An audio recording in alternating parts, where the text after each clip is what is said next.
Review వచ్చేసి mass జాతర. So మొత్తానికి మరి రవితేజ గారు ఈ సినిమాతో అయినా కంబ్యాక్ ఇచ్చారా లేదా, లేకపోతే రొటీన్గానే ఉందా లేదా అనేది కంప్లీట్గా రివ్యూలో చూద్దాం.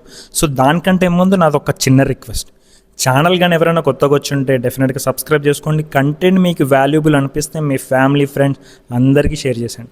ఇంకా మొత్తానికి నా ఎక్స్పీరియన్స్ చెప్పాలంటే సినిమా చూసిన తర్వాత నాకు నచ్చింది భయ్య. అంటే కొన్ని ఆస్పెక్ట్స్ ప్రకారంగా చూసుకుంటే కమర్షియల్ ఎలిమెంట్స్, రొటీన్ స్టోరీయే, కానీ రవితేజ గారి ప్రజెంటేషన్ అనేది చాలా బాగుంది.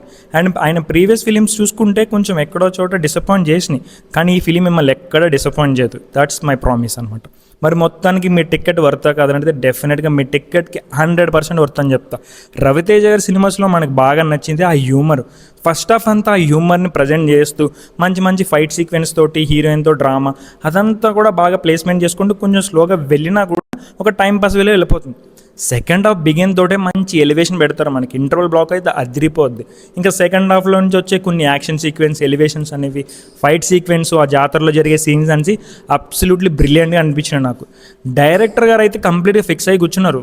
మాస్ రాజా రవితేజ గారి దగ్గర నుంచి ఏదైతే ఆడియన్స్ ఎక్స్పెక్ట్ చేస్తారో ఆ ఎలిమెంట్స్ అన్నిటిని మిక్స్ చేసి కంప్లీట్గా ఒక రొటీన్ అవుతుంది.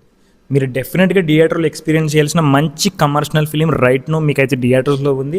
డెఫినెట్గా రవితేజ అన్న కమర్షియల్ ఎలిమెంట్స్ కోసమైనా డెఫినెట్గా థియేటర్లో ట్రై చేయాల్సిన ఫిలిం.